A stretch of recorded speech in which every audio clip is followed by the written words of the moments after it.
Friends, welcome back to Nandini Anand blogs in Kannada.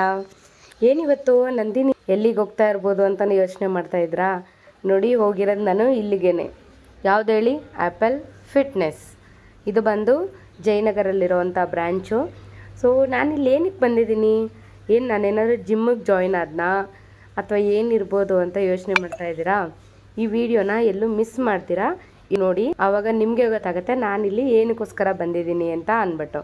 ನಾವು ಹೆಣ್ಮಕ್ಳು ಹೆಂಗೆ ಅಂದರೆ ಗೊತ್ತಲ್ಲ ನಿಮಗೇನೆ, ಮನೇಲಿರೋ ಒಂದು ಚಿಕ್ಕ ಕನ್ನಡಿ ಇದ್ರೇ ನಾವು ಫೋಟೋಗಳು ವಿಡಿಯೋಗಳು ಮಾಡ್ಕೊಳ್ಳೋದು ಕಡಿಮೆ ಇರಲ್ಲ. ಇನ್ನು ಜಿಮ್ಮಲ್ಲಿ ಸುತ್ತಲೂ ನೋಡಿದ್ರೂ ಕನ್ನಡಿನೇ ಇರುತ್ತೆ. ಇನ್ನು ಕಡಿಮೆ ವೀಡಿಯೋಸು ಫೋಟೋಸು ಮಾಡ್ತೀವಾ? ಆಮೇಲೆ ಸರಿ ಅಂತ ಅಂದ್ಬಿಟ್ಟು ಭವಾನಿ ನನ್ನನ್ನು ಇಲ್ಲಿ ಏನಕ್ಕೋಸ್ಕರ ಕರ್ಕೊಂಬಂದ್ಲು ಅನ್ನೋದನ್ನು ಭವಾನಿ ಏನೇ ಹೇಳ್ತಾಳೆ, ಕೇಳಿಸ್ಕೊಳ್ಳಿ. ಇವತ್ತು ನಮ್ಮದು ಆ್ಯಪಲ್ ಫಿಟ್ನೆಸ್ದು 10 years anniversary. So anniversary special ಆಗಿ 1.5 ಅವರ್ ಝೂಂಬಾ ಕ್ಲಾಸು ಮತ್ತು ಸ್ಟೆಪ್ಪರ್ ಕ್ಲಾಸ್ಗಳಿದೆ. ಸೊ ಸಕ್ಕತ್ತಾಗಿ ಎಂಜಾಯ್ ಮಾಡ್ಬೋದು. ಸೊ ವೀಡಿಯೋಸ್ ಎಲ್ಲ ಆದರೆ ಟ್ರೈ ಮಾಡ್ತೀವಿ ವಿಡಿಯೋಕ್ಕೆ, ತುಂಬ ಚೆನ್ನಾಗಿ ಎಂಜಾಯ್ ಮಾಡ್ಬೋದು. ಆ್ಯಕ್ಚುಲಿ ಸಕ್ಕತ್ತಾಗಿರುತ್ತೆ. ಯಾರಿಗೆ ಇಂಟ್ರೆಸ್ಟ್ ಇತ್ತು ಅದೆಲ್ಲ ನನ್ನ ಹತ್ರ ಮುಂಚೆ ಹೇಳಿದ್ರಿ, ಥರ ಏನಾದರೂ ಆಪರ್ಚುನಿಟಿ ಸಿಗುತ್ತೆ ಕರಿ ಅಂತ. ಸೊ ಸೌಮ್ಯಗೆ ಮತ್ತು ನಂದಿನಿಗೆ ಕರೆದೆ, ನಂದಿನಿ ಬರ್ತೀನಿ ಅಂತ ಹೇಳಿದ್ಲು. ಸೊ ಬಂದಿದ್ದೀವಿ, ಸಕ್ಕತ್ತಾಗಿ ಎಂಜಾಯ್ ಮಾಡ್ತೀವಿ, ಫುಲ್ ಸ್ವೆಟ್ ಆಗಿರ್ತೀವಿ. ಲಾಸ್ಟ್ ವಿಡಿಯೋ ಅಪ್ಲೋಡ್ ಮಾಡ್ತೀವಿ. ವಿಡಿಯೋಸ್ ಎಲ್ಲ ಹಂಗೆ ಕಂಟಿನ್ಯೂ ಮಾಡೋಣ, ಎಲ್ಲರೂ ನೋಡ್ತಾ ಇದ್ದೀವಿ. ಗೊತ್ತಾಯ್ತಲ್ಲ ಏನಕ್ಕೋಸ್ಕರ ಬಂದಿದ್ದೀವಿ ಅಂತ ಹೇಳ್ಬಿಟ್ಟು. ಸೊ ಇದೆಲ್ಲ ಒಂದು ಜಿಮ್ ಅನ್ನೋದು ಅದೆಲ್ಲ ಒಂದು ಎಕ್ಸ್ಪೀರಿಯೆನ್ಸು. ಸೊ ಅದರಿಂದ ಹೋಗಬೇಕು ಅಂತ ತುಂಬ ವರ್ಷದಿಂದ ಆಸೆ ಇತ್ತು. ಬಟ್ ಆದರೆ ಇದರಲ್ಲಿ ಏನಾಗುತ್ತೆ ಅಂತ ಹೇಳಿದ್ರೆ, ಜಿಮ್ಗೆ ಒಂದ್ಸಲಿ ಜಾಯಿನ್ ಆಯಿತು ಅಂದರೆ ಕಂಟಿನ್ಯೂ ಮಾಡಲೇಬೇಕು. ಬಟ್ ಆದರೆ ಅಟ್ ಪ್ರೆಸೆಂಟು ನನ್ನ ಮಗಳು ಇನ್ನೂ ಚಿಕ್ಕವಳಾಗಿರೋದ್ರಿಂದ ನನಗೆ ಬೇರೆ ಕಡೆ ಎಲ್ಲೂ ಕಾನ್ಸಂಟ್ರೇಟ್ ಮಾಡೋಕ್ಕಾಗ್ತಿಲ್ಲ. ಏಕೆಂದರೆ ಬೆಳಗ್ಗೆ ಕೂಡ ಅವಳನ್ನ ಸ್ಕೂಲಿಗೆ ಬಿಟ್ಟು ಬಂದಿರ್ತೀನಿ. ಈವ್ನಿಂಗು ನನ್ನ ಕ್ಲಾಸಸ್ ಎಲ್ಲ ಮುಗಿಸ್ಕೊಂಡು ಬರೋ ಅಷ್ಟರಲ್ಲೇ 6 o'clock ಆಗಿರುತ್ತೆ. ಆಮೇಲೆ ಈವ್ನಿಂಗ್ ಬಂದಿದ್ದ ತಕ್ಷಣವೇ ಅವಳ ಜೊತೆ ಟೈಮ್ ಸ್ಪೆಂಡ್ ಮಾಡ್ತೀರಾ, ಹೋಮ್ವರ್ಕ್ ಏನೋ ಮಾಡಿಸ್ತೀರಾ. ನಾನು ಜಿಮ್ಗೆ ಏನಾದರೂ ಹೊಟ್ಟೋಗ್ಬಿಡ್ತು ಅಂದರೆ ಅವಳು ಬೇಜಾರಾಗ್ತಾಳೆ. ಯಾಕೆಂದರೆ 7 o'clock 8:30 ಇದೆ ಜಿಮ್ಮು. ಸೊ ನಾನೇನಾದರೂ 6 o'clock ಬಂದು ರೆಡಿ ಆಗಿಬಿಟ್ಟು ಅವಳ ಜೊತೆ ಏನು ಟೈಮ್ ಸ್ಪೆಂಡ್ ಮಾಡ್ತೀರಾ, ನಾನು ಈ ಕಡೆಗೆ ಬಂದುಬಿಟ್ರೆ ಇನ್ನು ಚಿಕ್ಕವಳಲ್ವಾ. ಸೊ ಅವಳಿಗೆ ಮೈಂಡು ಇನ್ನೂ ಅಷ್ಟು ಇದಿರಲ್ಲ, ನಮ್ಮಮ್ಮ ನನ್ನ ಕಡೆ ಕಾನ್ಸಂಟ್ರೇಟ್ ಮಾಡ್ತಾಯಿಲ್ಲ ಅಂತ ಬಂದ್ಬಿಡುತ್ತೆ. ಸೊ ಅದರಿಂದ ನಾನು ಇನ್ನೊಂದು 2-3 ವರ್ಷ ಅವಳಿಗೆ ಅಂತ ಟೈಮ್ ಕೊಟ್ಟು ಅದಾದಮೇಲಿಂದ ಇದೆಲ್ಲ ಒಂದು ಡ್ರೀಮ್ ಅಲ್ವಾ, ಅಟ್ಲೀಸ್ಟ್ ಒಂದು ಎಕ್ಸ್ಪೀರಿಯೆನ್ಸ್ ಆಗುತ್ತೆ, ಲೈಫ್ ಟೈಮ್ ಮೆಮೊರಿ ಆಗಿರುತ್ತೆ. ನಾವೇನಿದನ್ನೋದು ಸಣ್ಣ ಆಗಬೇಕು, ದಪ್ಪ ಆಗಬೇಕು, ಮತ್ತು ವರ್ಕೌಟ್ಸ್ ಮಾಡಬೇಕು ಅಂತೇಳಿ ಬರೋದಲ್ಲ, ಒಂದು ರಿಲ್ಯಾಕ್ಸೇಷನ್ ಅಷ್ಟೇ. ಸೊ ನನಗಿದೆಲ್ಲ ಇಂಟ್ರೆಸ್ಟ್ ಇದೆ. ಬಟ್ ಆದರೆ ಫ್ಯೂಚರಲ್ಲಿ ನೋಡೋಣ. ಈಗ ಅಟ್ ಪ್ರೆಸೆಂಟಾಗಿ ಇನ್ನೂ ಒಂದು 2-3 ವರ್ಷ ಇದ್ರ ಕಡೆ ಎಲ್ಲ ಇಂಟ್ರೆಸ್ಟು ನಾನು ಅಷ್ಟು ಕೊಡಲ್ಲ. ಈಗೇನಿದ್ರು ನನ್ನ ಕಾನ್ಸಂಟ್ರೇಟು ಬರೀ ನನ್ನ ಮಗಳ ಕಡೆ ಮಾತ್ರ ಇದೆ. ನನ್ನ ಆಸೆ ಕನಸು ಎಲ್ಲ ಏನೇನಿದೆ ಅದಕ್ಕೆ ಈಗ ಒಂದು ಸ್ಟೆಪ್ ಇಟ್ಟಿದ್ದೀನಿ. ಅಂದರೆ ನನ್ನ ಈ ಒಂದು ಹೊಸ ಮೇಕಪ್ ಜರ್ನಿಲಿ ಈ 2 ವರ್ಷದಿಂದ ಸ್ಟಾರ್ಟ್ ಮಾಡಿದ್ದೀನಿ ನನ್ನ ಒಂದು ಜರ್ನಿನ. ಸೊ ಹಾಗೆ 1 by 1 ಸ್ಟೆಪ್ ನನ್ನ ಹಸ್ಬೆಂಡ್ ಕೂಡ ನನಗೆ ಹೆಲ್ಪ್ ಮಾಡ್ತಾರೆ. ಸೊ ನೆಕ್ಸ್ಟ್ 1 by 1 ಹೋಗೋಣ ಅಂಥೇಳಿ ಡಿಸೈಡ್ ಆಗಿದ್ದೀನಿ. ಸೊ ಅದಕ್ಕೋಸ್ಕರ ಆಗಬೇಕು ಅಂತ ಹೇಳಿದ್ರೆ ನನ್ನ ಮಗಳು ಸ್ವಲ್ಪ ದೊಡ್ಡೋಳಾಗಬೇಕಲ್ವ. ಅದಾದಮೇಲಿಂದ ನನ್ನ ಕನಸು ಏನಿದೆ ಅದನ್ನೆಲ್ಲ ಕೂಡ ಕಂಟಿನ್ಯೂ ಮಾಡಿ ನಿಮ್ಮ ಜೊತೆ ಹೀಗೆ ಎಲ್ಲ ಕೂಡ ಶೇರ್ ಮಾಡ್ಕೊಳ್ಳೋಣ ಅಂತ. ಸೊ ಇದೆಲ್ಲ ಒಂದು ಲೈಫ್ ಟೈಮಲ್ಲಿ ಒಂದು ಮೆಮೊರಿ ಅಲ್ವಾ. ಸೊ ಅದರಿಂದಾಗಿ ಒಂದ್ಸಲಿ ಎಕ್ಸ್ಪೀರಿಯೆನ್ಸ್ ಮಾಡಬೇಕು ಅಂತ ತುಂಬ ಆಸೆ ಇತ್ತು. ಸೊ ಅದರಿಂದ ಈಗ ಹೇಗಿದ್ರು ಸೆಲೆಬ್ರೇಷನ್ ಅಂತೇಳಿ ಯಾರನ್ನ ಬೇಕಾದರೂ ಕರ್ಕೊಂಡು ಬರ್ಬೋದು, ನಿಮ್ಮ ಫ್ರೆಂಡ್ಸು, ಫ್ಯಾಮಿಲಿ, ಕೊಲೀಗ್ಸು, ನಿಮ್ಮ ಸಿಸ್ಟರ್ಸ್ನೆಲ್ಲ ಕರ್ಕೊಂಡು ಬರ್ಬೋದು ಅಂತ ಹೇಳಿದರು. ಸೊ ಅದರಿಂದ ಭವಾನಿ ನನಗೆ ಮತ್ತು ಸೌಮ್ಯಗೆ ಇಬ್ರಿಗೂ ಕೂಡ ಬನ್ನಿ ಅಂತ ಹೇಳಿದರು. ಸೊ ನನಗೆ ತುಂಬ ಇಂಟ್ರೆಸ್ಟ್ ಇರೋದ್ರಿಂದ ನಾನು ಹೋಗಲೇಬೇಕು ಅಂತ ಹೇಳ್ಬಿಟ್ಟು ತುಂಬ ಆಸೆ ಇತ್ತು. ಸೊ ಅದರಿಂದ ಇವಾಗ ಬಂದಿದ್ದೀನಿ. ಎಲ್ಲರೂ ಜ್ಯೂಸ್ ತೊಗೊಂಡು ಆಮೇಲಿಂದ ಕೇಕ್ ಕಟ್ಟಿಂಗ್ ಮಾಡಿ ಸ್ವಲ್ಪ ಜನಕ್ಕೆಲ್ಲ ಏನೋ ಸ್ಪೋರ್ಟ್ಸ್ ಆ್ಯಕ್ಟಿವಿಟೀಸ್ ಅಂತೇಳಿ ಇಟ್ಟಿದ್ರಂತೆ. ಸೊ ಅವ್ರಿಗೆಲ್ಲ ಪ್ರೈಸ್ ಎಲ್ಲ ಡಿಸ್ಟ್ರಿಬ್ಯೂಟ್ ಮಾಡಿ ಆಮೇಲಿಂದ ಇವಾಗ ಝುಂಬಾ ಸ್ಟಾರ್ಟ್ ಆಯಿತು.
ಅಪ್ಪ ನನಗಂತೂ ಸಿಕ್ಕಾಬಟ್ಟೆ ಸುಸ್ತಾಗ್ಬಿಡ್ತು. ಆಮೇಲೆ ಸ್ಟೆಪ್ಪರ್ ಅಂತೇಳಿ ಸ್ಟಾರ್ಟ್ ಆಯಿತು, ಅಂದರೆ ಸ್ಟೆಪ್ಪರ್ಸ್ ಮಾಡ್ತಾರಲ್ಲ ಅದು ಸ್ಟಾರ್ಟ್ ಆಯಿತು. ಸೊ ನನ್ನ ಕೈಲಿ ಆಗಲ್ಲಪ್ಪ. ಅದು ಅಲ್ಲದೆ ನಮ್ಗೆ ಇದೆಲ್ಲ ಏನು ಪ್ರಿಪ್ರೇಷನ್ ಇಲ್ದಿರ ಬಂದಿದ್ದಲ್ವಾ. ಸೊ ಇದೆಲ್ಲ ಹಂಗೆ ಡೈರೆಕ್ಟಾಗಿ ಮಾಡೋದಕ್ಕೆ ಹೋದರೆ ಏನಾದ್ರು ಸ್ಕಿಡ್ ಆಗುತ್ತೆ, ಆಮೇಲೆ ಬಿದ್ದರೆ ಯಾಕೆ ಅಂತ ಅಂದ್ಬಿಟ್ಟು ನಾನೇನು ಮಾಡಿದೆ, ಈ ಸ್ಟೆಪ್ಪರ್ ಕ್ಲಾಸ್ನ ಅಟೆಂಡ್ ಮಾಡಿಲ್ಲ. ಸುಮ್ಮನೆ ನಿಂತ್ಕೊಂಡು ಇವ್ರದ್ದೆಲ್ಲ ವೀಡಿಯೋಸ್ ಮಾಡೋಣ ಅಂತ ಹೇಳ್ಬಿಟ್ಟು ವೀಡಿಯೋಸ್ ಮಾಡ್ತಾಯಿದ್ದೀನಿ ಸೈಡಲ್ಲಿ ನಿಂತ್ಕೊಂಡು. ಅದಾದಮೇಲೆ ಮತ್ತೆ ನೆಕ್ಸ್ಟು ಡ್ಯಾನ್ಸ್ ಎಲ್ಲ ಸ್ಟಾರ್ಟ್ ಆಯಿತು, ಅಂದರೆ ಜುಂಬಾನೇ. ಅದೆಲ್ಲ ಮುಗಿಸ್ಕೊಂಡು ನನಗಂತೂ ಫುಲ್ ಟಯರ್ಡ್ ಆಗಿತ್ತು. ಬಟ್ ಆದರೆ ಸಖತ್ ಎಂಜಾಯ್ ಮಾಡಿದ್ದೀವಿ ಮಾತ್ರ. ಬಟ್ ಅದು ಇನ್ನೊಂದು ಏನಾಯಿತು ಗೊತ್ತಾ, ಅಲ್ಲಿ ಹಾಕಿರೋ ಸಾಂಗ್ಸ್ ಎಲ್ಲ ನಾವಿಲ್ಲಿ ಹೇಳೋಕ್ಕಾಗಲ್ಲ. ಸೊ ಅದಕ್ಕೆ ಆಲ್ಮೋಸ್ಟ್ ನಿಯರೆಸ್ಟ್ ಮ್ಯಾಚ್ ಆಗುವಂಥ ಹಾಡುಗಳನ್ನ ಹಾಕಿದ್ದೀನಿ. ಬಟ್ ಆದರೆ ಅಲ್ಲಿ ಹಾಡಿಗೆ ತಕ್ಕಂಗೆ ಅವರು ನಮ್ಮ ಹತ್ರ ಡ್ಯಾನ್ಸ್ ಮಾಡಿಸಿದ್ರು, ಅಲ್ಲಿ ಹಾಡಿಗೆ ತಕ್ಕಂಗೆ ಸಖತ್ತಾಗಿ ಮಾಡಿಸಿದ್ರು. ಬಟ್ ನನಗಿಲ್ಲಿ ಮ್ಯೂಸಿಕ್ಕು ಇದೆಲ್ಲ ಸ್ವಲ್ಪ ಸೆಲೆಕ್ಟೆಡ್ ನೋಡ್ಕೊಂಡು ಮಾಡಬೇಕಲ್ಲ. ಸೊ ಅದರಿಂದ ಸ್ವಲ್ಪ ಅಷ್ಟು ಸೆಲೆಕ್ಟ್ ಆಗೋದು ಡೌಟು. ಬಟ್ ಆದರೆ ಡ್ಯಾನ್ಸು ಇದೆಲ್ಲ ಮಾತ್ರ ಸಿಕ್ಕಾಪಟ್ಟೆ ಎಂಜಾಯ್ ಮಾಡಿದ್ದೀವಿ. ಸೊ ಇದೆಲ್ಲ ಇವಾಗ ಮುಗಿಸ್ಕೊಂಡು ಮನೆ ಕಡೆಗೆ ಹೋಗ್ತಾ ಹಾಗೆ ಈ ವಿಡಿಯೋನ ಇಲ್ಲಿಗೆ ಎಂಡ್ ಮಾಡೋಣ ಅಂತ ಅಂದ್ಕೊಂಡಿದ್ದೀನಿ. ಬಟ್ ಆದರೆ ಸಿಕ್ಕಾಪಟ್ಟೆ ಸುಸ್ತಾಗ್ಬಿಟ್ಟಿದೆ ಅಪ್ಪ ನನಗಂತೂ. ಕಾಲಜ್ಜಿ ಬಟ್ ದಿನ ಹಿಂಗೆ ಮಾಡ್ತಾ ಇರ್ತಿಲ್ಲ, ಅದರಿಂದನೇ ಸಣ್ಣ ಹೋಯ್ತೀನಿ. ಆದರೆ ನಾನು ಡೈಲಿ ಬರೋಲ್ಲ ಅಲ್ಲ. ಆಗೋಯ್ತು ಕ್ಲಾಸೆಲ್ಲ ಮುಗ್ದು ಇವಾಗ ಭವಾನಿ ಮಾತ್ರ ಫುಲ್ ಸ್ವೆಟ್ ಆಗ್ತದೆ. ನಾನು ಮಧ್ಯದಲ್ಲಿ ಒಂದು 20 ಮಿನಿಟ್ಸ್ ಬ್ರೇಕ್ ತಗೊಂಡ ಮಾಡಿ. ಅದು ಸ್ಟೆಪ್ಸ್ಗೆ ಏನಿರಲಿಲ್ಲ ಫ್ಲೋರು.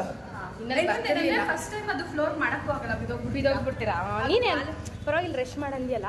ಆಗ ಸಿಕ್ಕಿದ ಗ್ಯಾಪ್ ಅಂತ ಒಂದು ಲೈವ್ ಬೇರೆ. ಅದೇನಂದ್ರೆ ಬ್ಯಾಲೆನ್ಸ್ ಸಿಗಲ್ಲ, ಸ್ಟೆಪ್ಪರ್ ಎಕ್ಸ್ಪೀರಿಯನ್ಸ್ ಇರಬೇಕು. ಹೌದು, ಫಸ್ಟ್ ಅವ್ರು ಹೇಳ್ಕೊಡ್ದೆ ಬೇಬಿ ಸ್ಟೆಪ್ಸ್ ಹೇಳ್ಕೊಟ್ಟೆ ಸ್ಟಾರ್ಟ್ ಮಾಡ್ತಾರೆ. ಬಟ್ ಏನಂದ್ರೆ ನೀವು ಮಾಡ್ಬೇಕಾದ್ರೆ ಹಂಗೆ ಒಂದು ಲೈವ್ ಹೋದೆ. ಹೌದಾ? ಎಲ್ಲರೂ ಒಂದೊಂದು ತೋರಿಸ್ತಾ ಇದೆ. ಎಲ್ಲಿ ನಿಲ್ಸಿದೆ ಗಾಡಿ?